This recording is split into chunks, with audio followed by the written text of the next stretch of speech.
Picture this. You're in an absolute panic because you suddenly need a passport, maybe a real ID, or you're trying to enroll your kid in school and you realize you don't have an official, certified copy of your birth certificate.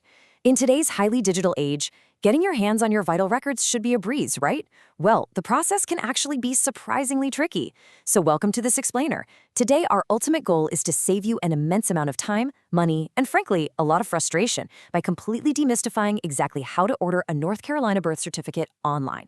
Here is our roadmap for this explainer. First, we'll navigate the vital records maze. Then, look at state versus county pathways. Third, proving your eligibility. Fourth, the step-by-step online ordering. Fifth, adoptees and new laws. And finally, number 6, timelines and final tips.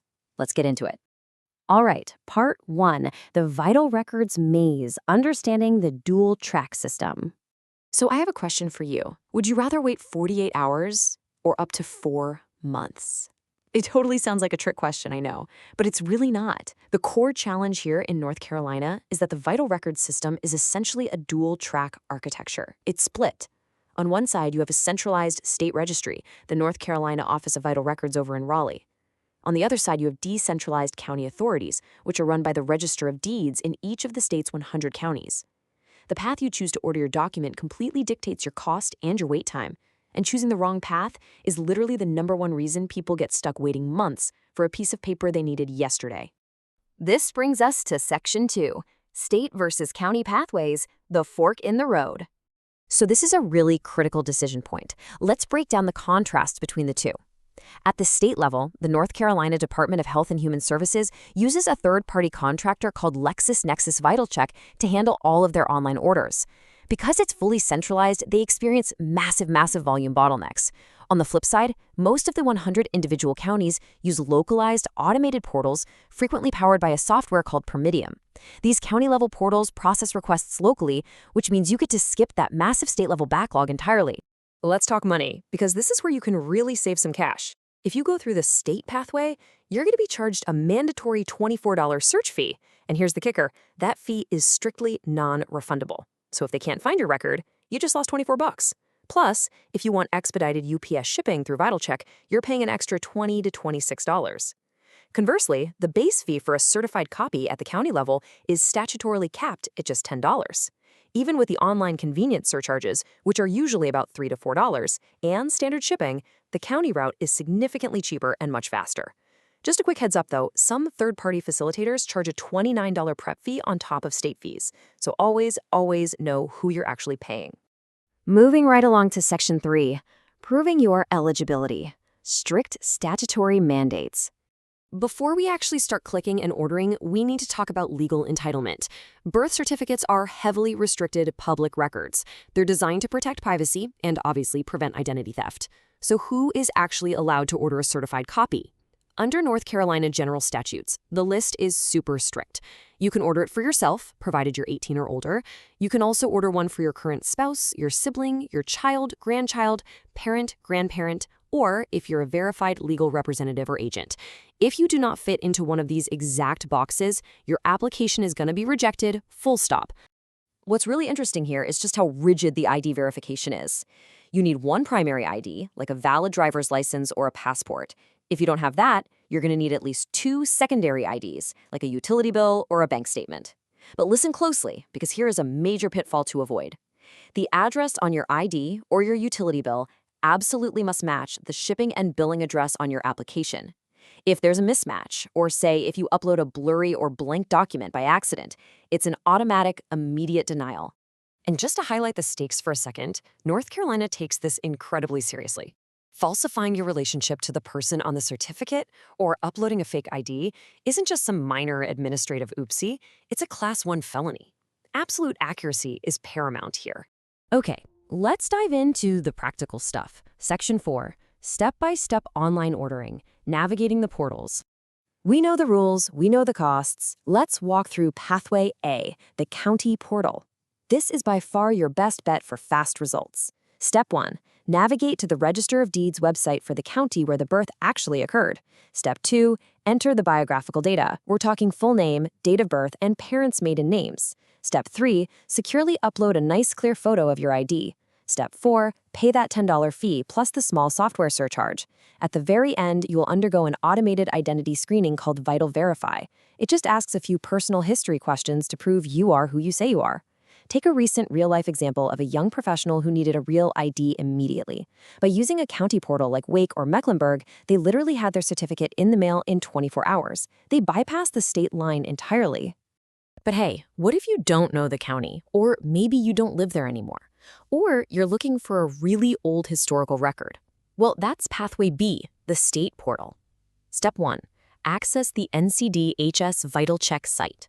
Step 2, configure your search parameters. And remember, you're accepting that non-refundable $24 base fee here.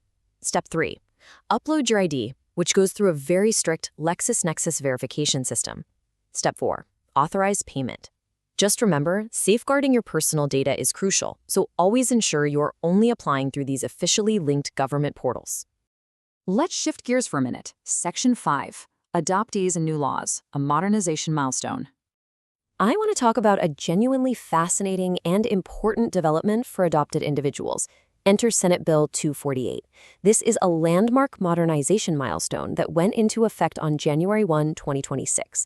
This law dramatically increases accessibility for adoptees seeking their vital records, and it effectively removes decades of really frustrating barriers. So the crucial point is this. Under the old system, amended post-adoption birth certificates could only be issued by the centralized state office in Raleigh. That meant months and months of waiting. But under the new SB 248 process, adoptees can now go directly to their local county register of deeds, just like anybody else. And if the state hasn't digitized the record yet, the law strictly mandates that the state registrar must digitize it within 2 business days of the county's request. It's a huge leap forward in efficiency. Now, a quick caveat though, this only applies to the amended post-adoption certificates. If an adoptee wants their original pre-adoption biological records, those remain legally sealed and you're still going to need a formal court order for those. All right, bringing it home. Section 6, timelines and final tips, managing expectations. As we move into our final tips, I want to introduce you to a system called NCDAV. This stands for the North Carolina Database Application for Vital Events. It's a shared statewide digital registry.